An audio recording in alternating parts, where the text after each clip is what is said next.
In this video, I'm going to be helping you to lovingly recognize any resistance that you might be having, reclaim your power and choose your union within. Have you been avoiding deep emotional intimacy, even subtly? And this means within yourself are certain emotions off limits to you? Have you stopped feeling certain feelings for whatever reason? Have you buried parts of yourself? Have you stuffed parts of yourself down? Because this journey is about going to all these places and uncovering them and bringing divine love to all these places. And that's not difficult. Imagine your consciousness containing many, many rooms with the doors closed. Some of these rooms may have been closed for a very long time. There might be a lot of dust inside them. But all you have to do, you can use the power of your imagination for this. You can go to these bad feeling places within. Think of it as a room and open the door. Let the light in. You're letting love in. The love wants to love you all the time.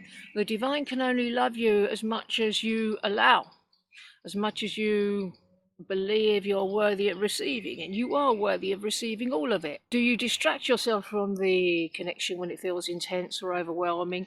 This is a form of numbing out, and it can take many different forms. It can be something to do with substances or binge watching or whatever method people use to distract themselves with. Don't hide from the bad feelings about it, the intensity, the overwhelmingness. If it is too intense or overwhelming, it's just a sign that you need to call in greater peace, and you can allow the anxious energy to release and dissipate just with the power of your choice. Where have you feared being fully seen, fully loved, and fully accepted?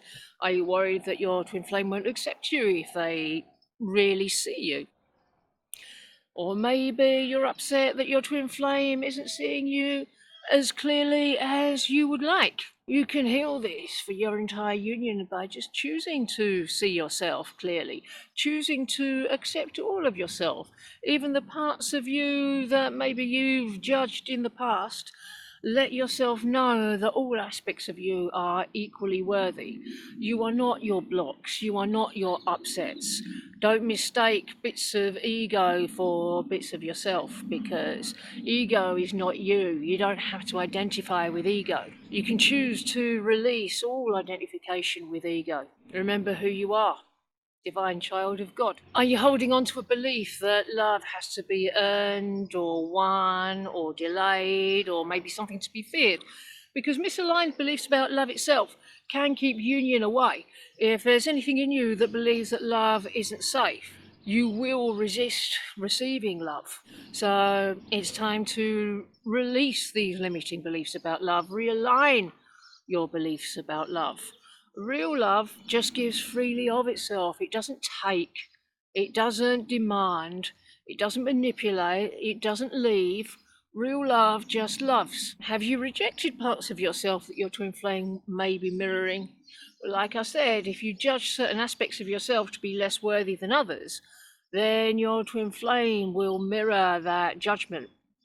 If you reject certain parts of yourself, that's a choice of rejection, and your twin flame will mirror that choice. Your twin flame loves everything about you, even the parts of you that you might dislike yourself. So it's okay to be completely yourself with your twin flame.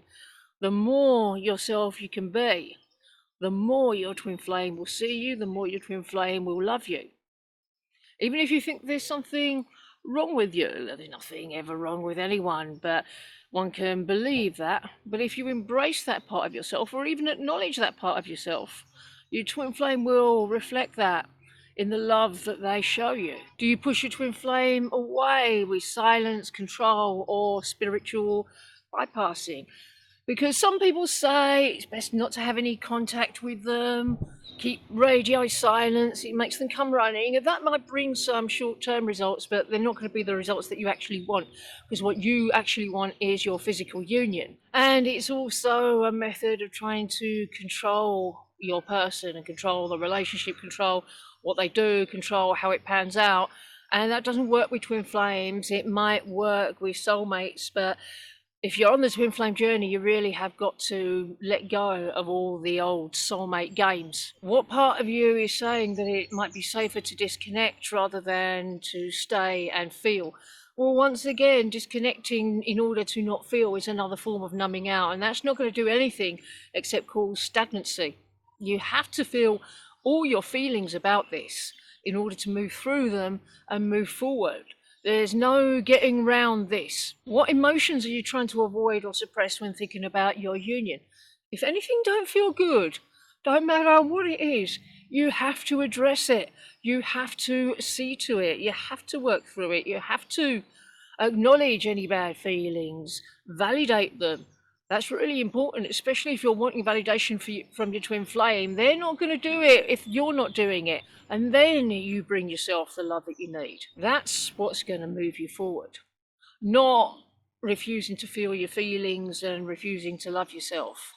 Those are really bad habits that we've all got to get out of. Are you blaming them for the dynamic that you might be unconsciously fueling yourself? Because if you want them to make a move first, if you want them to lead, that's not going to happen unless you lead. But you don't lead by going out there and grabbing them and shaking them and trying to get them to understand what you understand. You lead by feeling your feelings and loving yourself. You can manifest union without even leaving your armchair. If you're trying to avoid your person to avoid certain feelings, like blocking to avoid a certain feeling, you're just running from your own healing path, not from them. And it just causes delay. Have you mistaken independence for safety and freedom? Well, it's good to be independent, because then when you come together you can have an interdependent relationship, a symbiotic relationship, not a codependent relationship or a parasitic relationship. But hyper independence can be a trauma response, like, oh, I don't need love, I don't need anyone. So just watch out for that. There might be some healing to do there. You might need to bring some love to that place. What part of you doesn't feel worthy of unconditional love just yet? Are you loving yourself conditionally? Are you rejecting the idea of being loved unconditionally from your twin flame because it seems too good to be true? People will accept the kind of love they think they deserve. So if you're feeling unworthy of the real thing, there's some realigning to do there as well. Are you using spiritual language or timing as a way to avoid vulnerability? And vulnerability does not mean opening yourself up to have the piss taken out of you.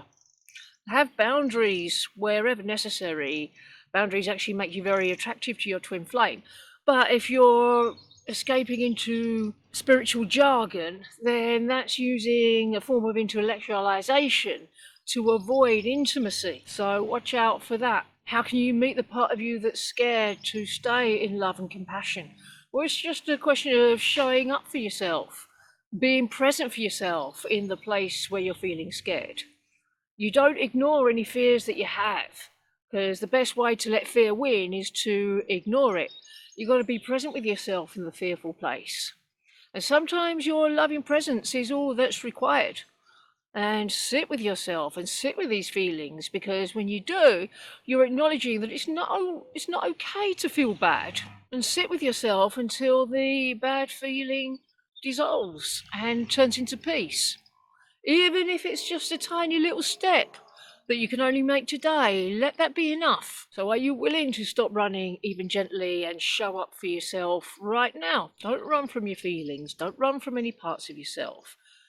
Bring all of yourself into your embrace. Accept all of yourself. Love all of yourself. Claim all of yourself. That makes your twin flame come in and claim you. And then you'll find that the entire runner chaser dynamic has been a myth all along. And these videos here have much more information on that, so enjoy.